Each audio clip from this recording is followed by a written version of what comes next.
Well, Congressman Smith, first let me ask you a general question. Sure. What do you think is the greatest threat to U.S. national security today? It continues to be the threat from violent extremist groups like Al-Qaeda and Daesh. I don't like to call them ISIS or ISIL or give them that.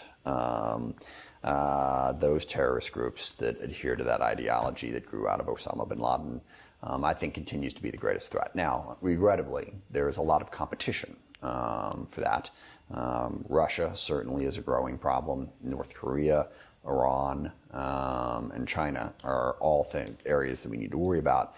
But the number one threat is those terrorist groups. Those are the groups that wake up every day, and the only thing stopping them from killing as many Americans as they can is their inability to do so. It is not a lack of will.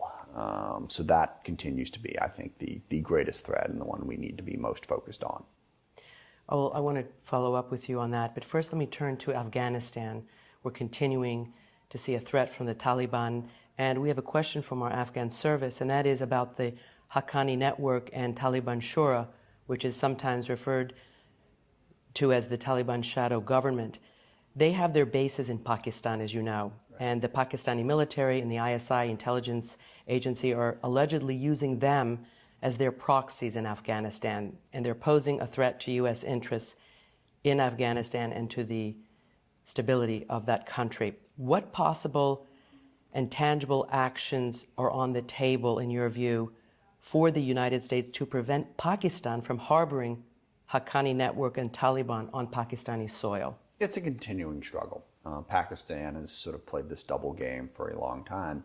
Now, I will say recently, there have been so many terrorist attacks in the last few years within Pakistan, and the lines are very much blurred between the Taliban that are attacking in Pakistan, the Taliban that are attacking in Afghanistan. So trying to convince Pakistan that it's in their self-interest to confront it as a whole. Also, it helps a great deal that Karzai is no longer president. Karzai had a very problematic relationship with Pakistan.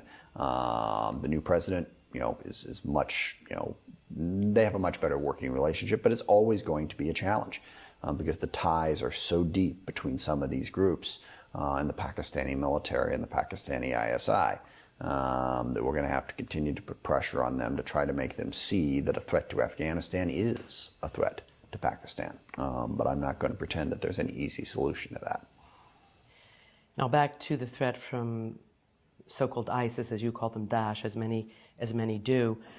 In order to counter that threat, we're seeing more and more U.S. troops. President Obama calls them advisors, special operations forces in advisory capacity, but more and more we're seeing them in a combat role, or at least the two are somewhat blurred. Right. How do you see this going forward, just at a time when President Obama, of course, wanted to begin, withdrawing more, and because of the threat from Daesh, we're seeing more and more special operations forces, whether in Syria, perhaps Libya, Yemen, and so forth?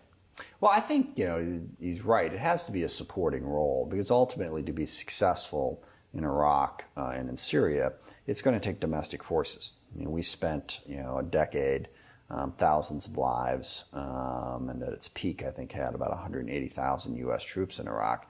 Western troops will not pacify Iraq.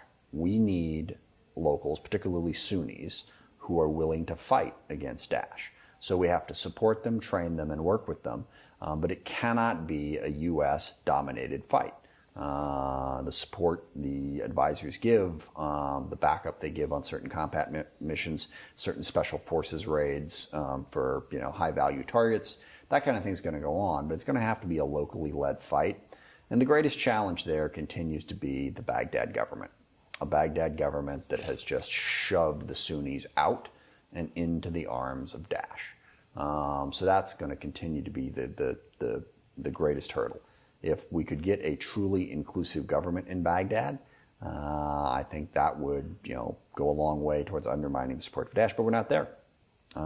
Because of the influence of Shia extremists, because of the influence of Iran, too many Sunnis still don't believe, and rightly so, that they have a home in Iraq.